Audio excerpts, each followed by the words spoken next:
Good morning friends, मेरा भी पाटीदार आपका टेस्ट प्लानेट में पुनः स्वागत करता हूं। और आज की जो क्लास है मैथ्स की, उसमें नंबर सिस्टम में हम आगे की ओर बढ़ते हैं और नंबर सिस्टम में देखते हैं कि आज हमारा जो टॉपिक है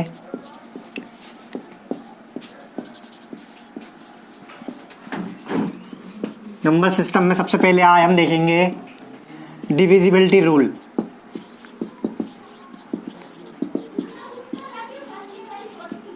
डिविजिबिलिटी रूल क्या होता है?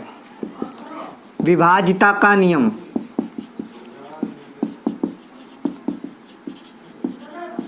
विभाज्यता का नियम विभाज्यता का नियम क्या कहलाता है कि जब हम देखते हैं कि कुछ जो संख्याएं हैं हम उसको डिवाइड करना होता है। हम देखते हैं कि क्वेश्चन आता है कि 2, 4, 1, 6 क्या 2 से विभाजित है,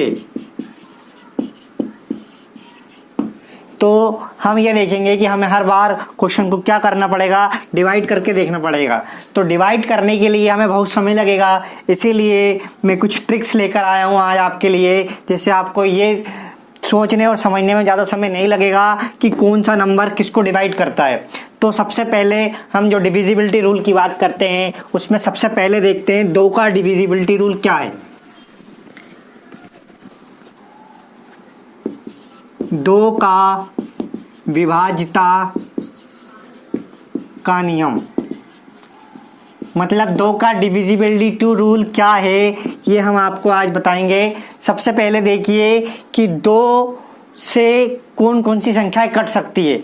तो सबसे पहले ये दिमाग के अंदर रखना कि जो भी संख्या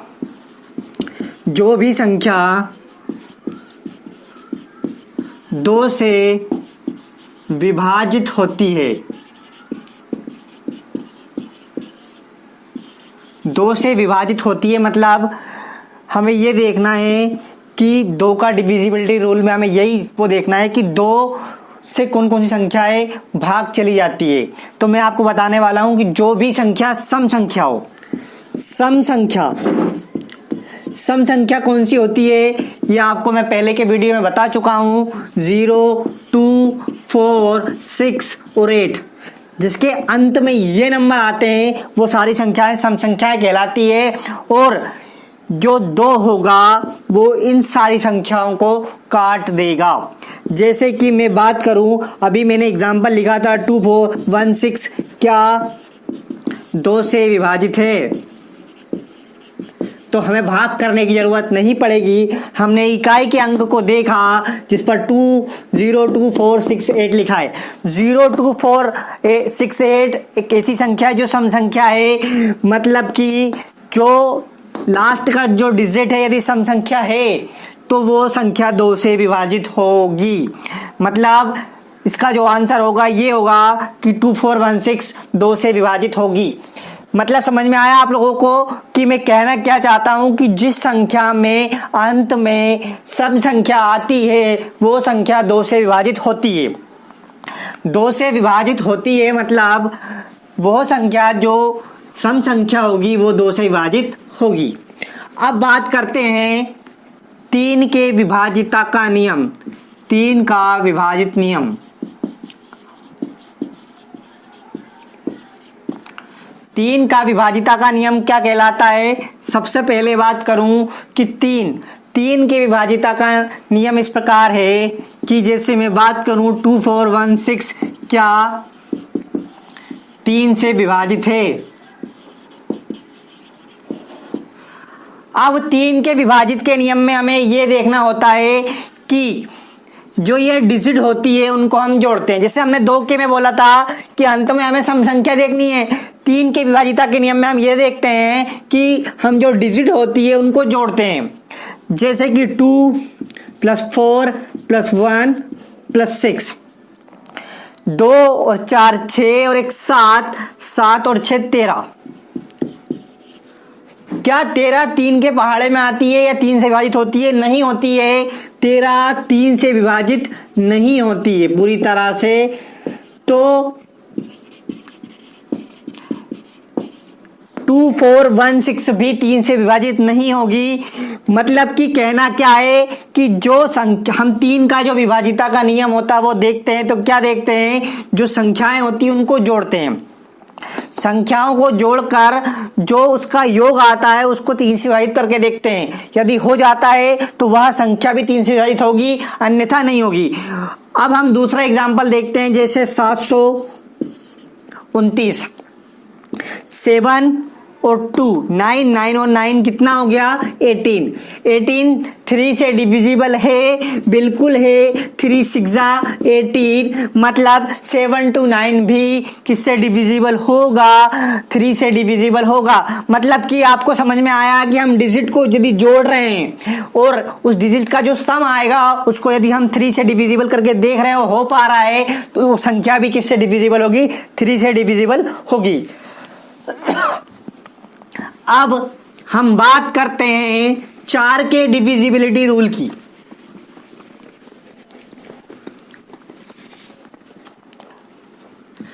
चार का विभाजिता का नियम।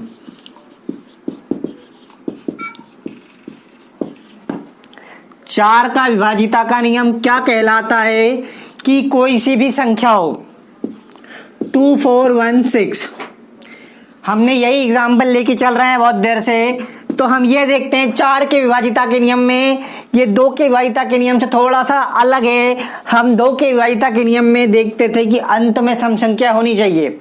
4 के विभाजिता के नियम में हम ये देखते हैं कि अंत की 2 संख्याएं जो होगी, अंत की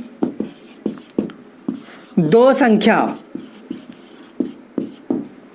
4 से विभाजित होना चाहिए।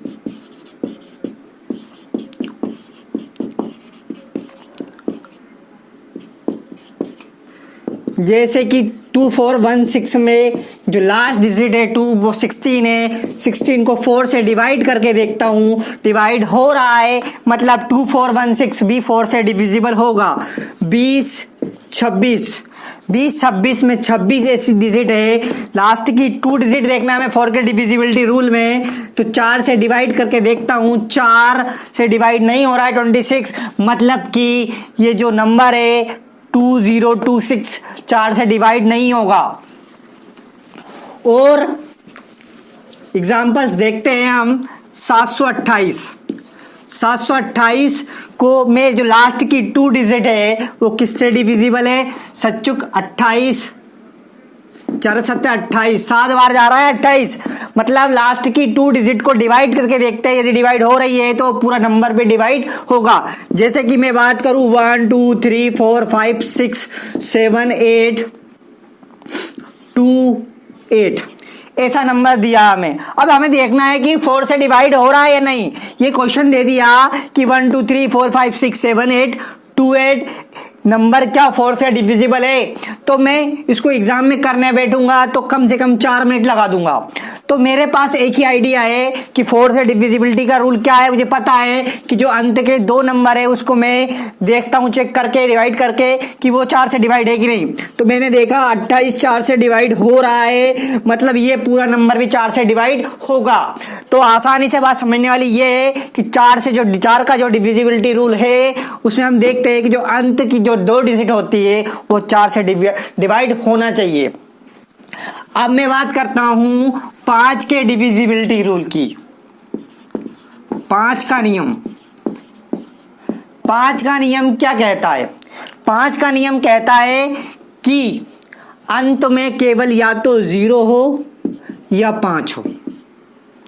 केवल 0 और 5 ही 5 का डिविजिबिलिटी रूल होता है। मतलब यदि अंत में 0 और 5 होगा तो 5 से भाग जाएगा। मतलब कि सीधी सी बात है कि कोई भी ऐसा नंबर जो जिसमें अंत में 0 हो और 5 हो, जैसे कि 1 2 3 4 5 0। अब हमने देखा ये 0 है जीरो है मतलब हम चेक कर सकते हैं आसानी से कि जिसमें 0 या 5 होता है वो 5 से डिवाइड हो सकता है। मुझे भाग करने की जरूरत नहीं पड़ेगी, मैं आसानी से समझ जाऊंगा कि 1 2 3 4 5 0, जिसमें 0 क्या है, 0 अंत में आ रहा है, तो मैं समझ जाऊंगा कि ये 5 से डिवाइड होगा। और दूसरा एग्जाम्पल 1 2 3 4 5 4 6 5 5। अब मैंने ये देखा कि क्या ये 5 से डिवाइड है, तो मैं बस क्या देखूंगा, अंत में जो डिजिट है वो 5 देखूंगा, तो समझ जाऊंगा कि ये जो नंबर है 5 से डिवाइड होगा। तो 5 का डिविजिबिलिटी रूल क्या है, 0 और 5 एंड में आना चाहिए। 4 का क्या है, लास्ट की 2 डिजिट को हम 4 से डिवाइड करके देखते हैं। 3 का डिविजिबिलिटी रूल क्या है, संख्याओं को जोड़कर 3 से भाग देते, यदि भाग चला जाता है तो संख्या में भी भाग चला जाएगा। और 2 का डिविजिबिलिटी रूल क्या है, अंत में सम संख्या होनी चाहिए। अब उसके बाद बात करते हैं हम 6 के डिविजिबिलिटी रूल की। 6 का डिविजिबिलिटी रूल, 6 का विभाजिता का नियम।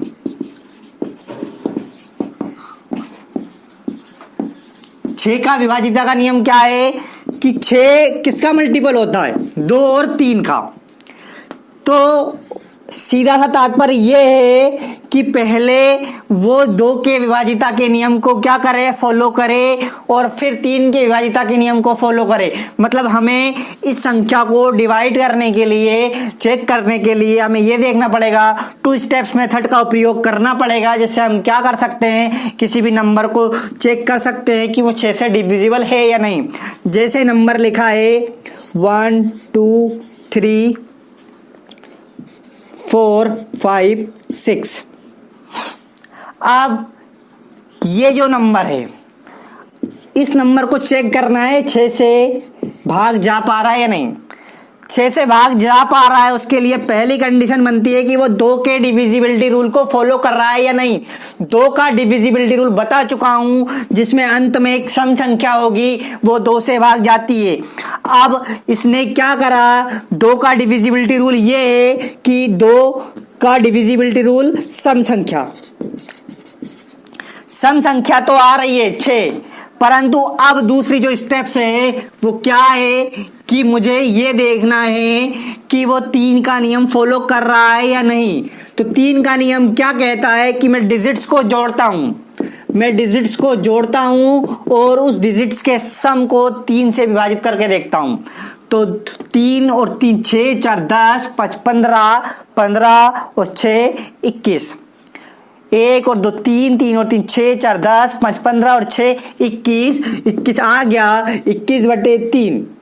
मैंने कहा 3 से ये डिवाइड हो गया, मतलब ये 2 के डिविजिबिलिटी रूल को भी फॉलो कर रहा है और 3 के डिविजिबिलिटी रूल को भी फॉलो कर रहा है, मतलब ये दोनों के डिविजिबिलिटी रूल को फॉलो कर रहा है, मतलब ये 6 से डिविजिबल होगा। अब बात करते हैं हम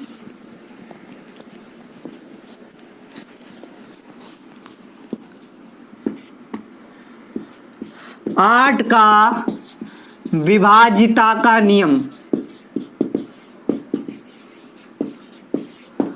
8 का विभाजिता का नियम क्या कहता है, जैसे कि कोई भी संख्या है, उस संख्या में हम ये देखते हैं कि अंत के 3 अंक, जैसे लिखा है 1 2 3 4 5 6 7 8। इतनी बड़ी डिजिट है, और भी यदि मैं चाहूं तो इसे और बढ़ा सकता हूं। तो मैं ये देखता हूं कि ये जो 3 अंक है मेरे, यदि ये 8 से डिविजिबल हो जाएंगे तो ये पूरा नंबर भी किससे डिविजिबल हो जाएगा, 8 से डिविजिबल हो जाएगा। तो आसान तरीका ये है, जैसे कि हमने देखा 2 में हम अंत की संख्या देखते हैं, सम संख्या होनी चाहिए, 4 में हम लास्ट की 2 डिजिट देखते हैं, 8 में 3 डिजिट हो जाती है। अब 3 हो गया तो 780 को मैं किससे डिवाइड करके देखूंगा, 8 से डिवाइड करके देखूंगा। अब 8 से डिवाइड करके देखा तो 8 का पहाड़ा पड़ते, 8 नाम 72। अब 72 बचा कितना, 6 बचा तो कितना हो गया 60, 8 7 56। तो बचा कितना रिमाइंडर में? 4 बचा, मतलब पूरी तरह से भाग नहीं जा पा रहा है, भाग नहीं जा रहा है, मतलब ये जो नंबर है 8 से डिविजिबल नहीं होगा। यदि 8 से डिविजिबल होता तो उसके लिए हमें कम से कम इसे क्या करना होता? 784 होता, क्योंकि 4 रिमाइंडर बच रहा था। अब यदि मैं इसे 0 की जगह पे 4 इंप्लीमेंट कर देता हूं, तो मैंने 8 से डिवाइड करके देखा, 8 9 72, बचा कितना? 6, 64 हो गया, 8 ढैया 64 चला गया, मतलब 1 2 3 4 5 6 7 8 4 जो नंबर है वो 8 से डिविजिबल हो जाएगा। परंतु 1 2 3 4 5 6 7 8 0 एक ऐसा नंबर है जो 8 से डिविजिबल नहीं होगा। तो मुझे किसी भी एग्जाम में ये डिवाइड करके देखने की जरूरत नहीं पड़ेगी, मुझे बस ट्रिक पता होना चाहिए कि लास्ट के 3 डिजिट डिवाइड करना है 8 से, तो बस मुझे आसानी से क्या हो जाएगा, मैं आसानी से क्वेश्चन को अटेम्प्ट कर पाऊंगा और सही भी कर पाऊंगा। यदि डिवाइड करने बेटा तो टाइम भी क्या होगा? कंज्यूम होगा, और हो सकता है डिवाइड का जल्दी के चक्कर में मैं डिवाइड भी सही से ना कर पाऊं। तो ये जो ट्रिक है ये आपको बहुत मदद देगा। इसके बाद मैं बात करता हूं 9 के डिविजिबिलिटी रूल की। 9 का डिविजिबिलिटी रूल,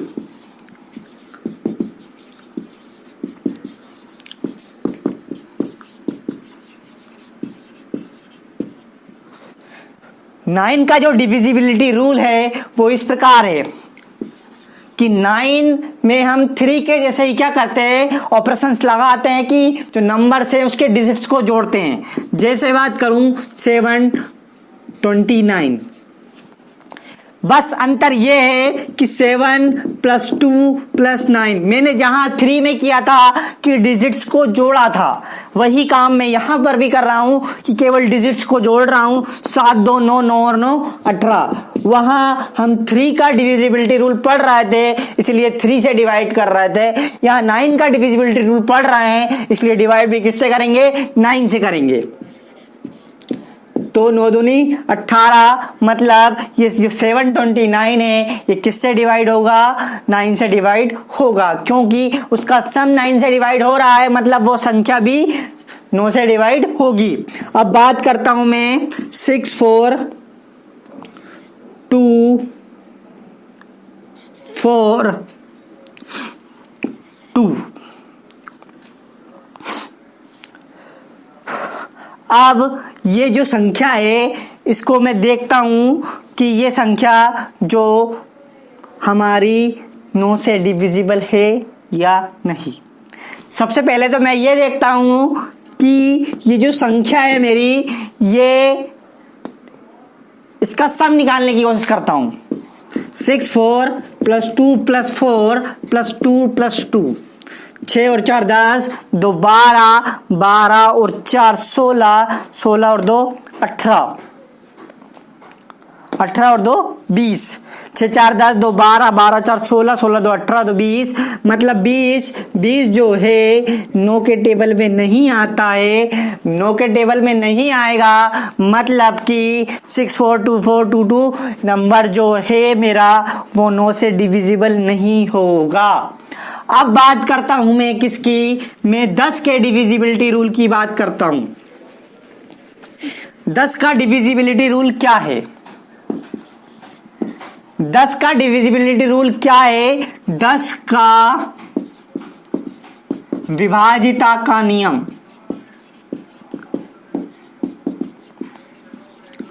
10 का विभाजिता का नियम क्या है कि मैं अंत में 0 देखता हूं।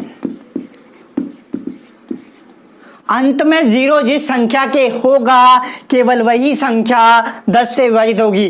5 का डिविजिबिलिटी रूल बता चुका हूं मैं, जिसमें 0 और 5 होगा वो 5 से डिविजिबल होगी, परंतु जिसमें अंत में 0 होगा केवल वही संख्या 10 से डिविजिबल होगी।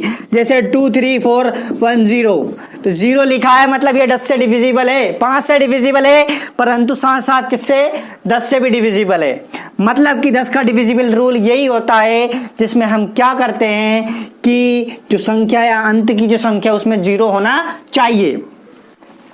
अब मैं बात करता हूं 11 के डिविजिबिलिटी रूल की।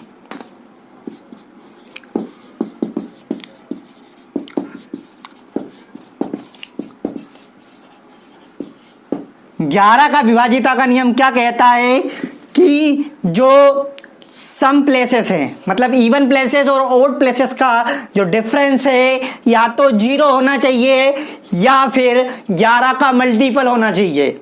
मतलब कि मैं बात करूं 121, मतलब कि देखिए यहां पर ये ओड प्लेस है, ये भी ओड प्लेस, मतलब जो विषम संख्या का जो योग होगा यहां पर ये क्या हो रही है, विषम प्लेस है, ये विषम स्थान, ये सम और ये विषम।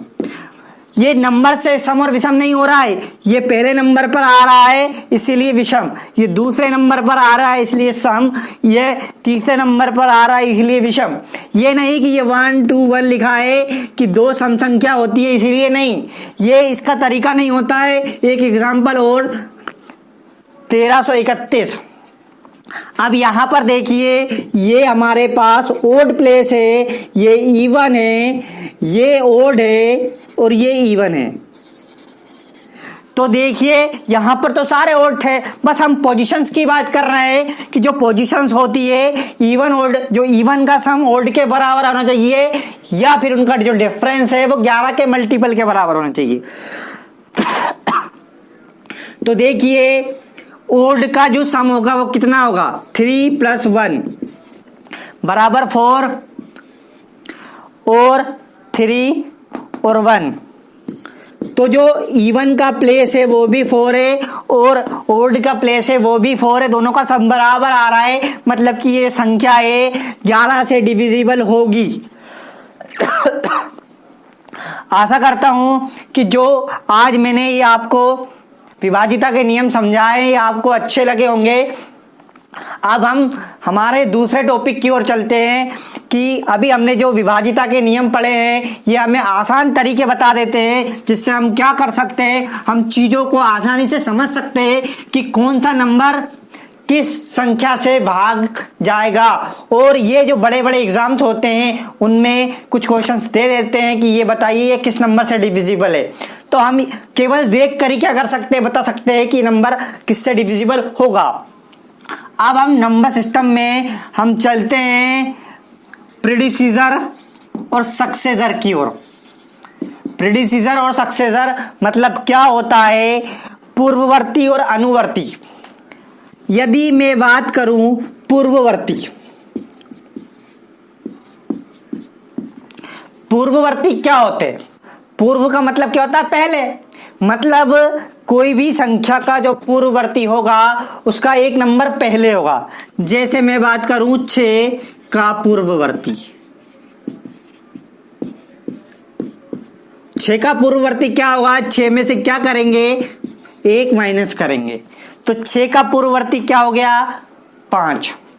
और कभी कभी क्या होता है, -2 का पूर्ववर्ती पूछ लेता है।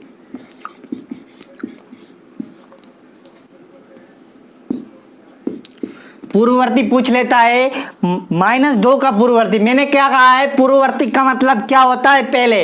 तो कुछ लोग समझकर ये लिख लेते हैं कि -2 के पहले क्या आता है, -1। तो दिमाग यहां नहीं लगाना, हमें दिमाग ये लगाना है कि इसमें से क्या करना है, एक माइनस करना है। तो -2 - 1 मतलब कितना हो गया, माइनस का 3। माइनस माइनस क्या होता है, प्लस होता है। तो यहां पर इस टाइप के क्वेश्चंस में बहुत लोग गड़बड़ी कर देते हैं कि जब पूछा जाता है कि -2 का पूर्ववर्ती क्या है, तो पूर्ववर्ती का मतलब क्या होता है, पहले होता है। और पहले की चक्कर में हम क्या करते हैं कि -2 का पूर्ववर्ती क्या लिख देते हैं, -1 लिख देते हैं। ऐसे दे देता है कि -2 का पूर्ववर्ती, तो -1 -2 0 और 1। तो मैक्सिमम टाइम जो बंदा होता है सोचे समझे बिना क्या लगा देता है, -1 लगा देता है, -1 लगा देता है। इस चक्कर में क्या हो जाता है, गड़बड़ी हो जाती है। तो हमें क्या करना है, बस दिमाग के अंदर ये रखना है कि पूर्ववर्ती में हमें क्या करना है, -1 करना है। क्या करना है, हमें ये नहीं सोचना कि एक पहले लेना है, हमें क्या करना है, -1 करना है। जैसे -6 का पूर्ववर्ती क्या होगा, 1 माइनस का -7 हो गया। क्योंकि माइनस में जो संख्या जिसके आगे जो माइनस में संख्याएं होती है बड़ी होती है, वो छोटी होती है एक्चुअल में, और जो छोटी होती है वो बड़ी होती है। अब ये तो हो गई पूर्ववर्ती की बात। अब बात करते हैं हम अनुवर्ती की। अनुवर्ती क्या होते हैं? अनुवर्ती का मतलब क्या होता है? +1। अनुवर्ती का मतलब क्या होता है? +1 होता है। मतलब हम किसी भी डिजिट्स को क्या करते हैं, यदि एक जोड़ते हैं, क्या करते हैं, एक जोड़ते हैं तो उससे क्या बन जाएगा, उसका सक्सेसर बन जाएगा। पहले हमने बात करी थी प्रीडिसीजर। प्रीडिसीजर का मतलब क्या होता है? पहले। सक्सेसर का मतलब एक कदम आगे की ओर बढ़ गए। तो अनुवर्ती में हम देखते हैं कि एग्जाम्पल की मतलब क्वेश्चन कि 7 का अनुवर्ती क्या है। 7 का अनुवर्ती क्या होगा? +1। 7 + 1 मतलब कितना हो गया? 8। मतलब प्रीडिसीजर में -1 करना है और सक्सेसर में +1 करना है। कि जब भी हमें ये पूछता है कि हमें कुछ नहीं सोचना है कि एक पहले के बाद, हमें ये देखना है कि प्रीडिसेसर पूछ रहा है -1 कर दो और सक्सेसर पूछ रहा है +1 कर दो। आसान तरीका, नो कंफ्यूजन, नो टेंशन, आराम से क्वेश्चन सही भी होगा। अब बात करते हैं, अब आशा करता हूं कि आपको अनुवर्ती और पूर्ववर्ती जो नंबर्स हैं वो समझ में आया है। तो अब आज के टॉपिक के लिए हमारे पास इतना ही क्या है, हम आशा करते हैं कि आपको ये समझ में आया होगा और ये टॉपिक हमारा आज का क्या हो गया, एंड हो गया। और हम आपके लिए दूसरा टॉपिक हम कल लेकर आएंगे। उसमें हम बात करेंगे रोमन नंबर्स की और बड़ी से बड़ी संख्याओं की और कुछ आइडेंटिटीज की बात करेंगे, जिससे हमें क्या होगा, हम आसानी से हमारा नंबर सिस्टम क्या होगा समझ में आ जाएगा और उसी पड़ाव के बाद हमारा नंबर सिस्टम भी क्या हो जाएगा, एंड हो जाएगा। Thank you very much. यदि आप हमारे चैनल्स को क्या कर रहे हैं, प्रमोट करना चाहते हैं और हमारा जो कॉन्फिडेंस लेवल है उसको बढ़ाना चाहते हैं, तो प्लीज प्लीज प्लीज हमारे चैनल्स को लाइक करिए, शेयर करिए, सब्सक्राइब करिए, ताकि हम अच्छी से अच्छी वीडियो आपके लिए बना सके और अच्छा सा अच्छा कंटेंट आपके लिए प्रोवाइड कर सके। और यदि आप हमें हमारा मोटिवेशन बढ़ाते रहेंगे तो हम अच्छी से अच्छी कंटेंट आपके सामने लेकर आएंगे। Thank you. बहुत हो गई थी आज की क्लास 26। अब एक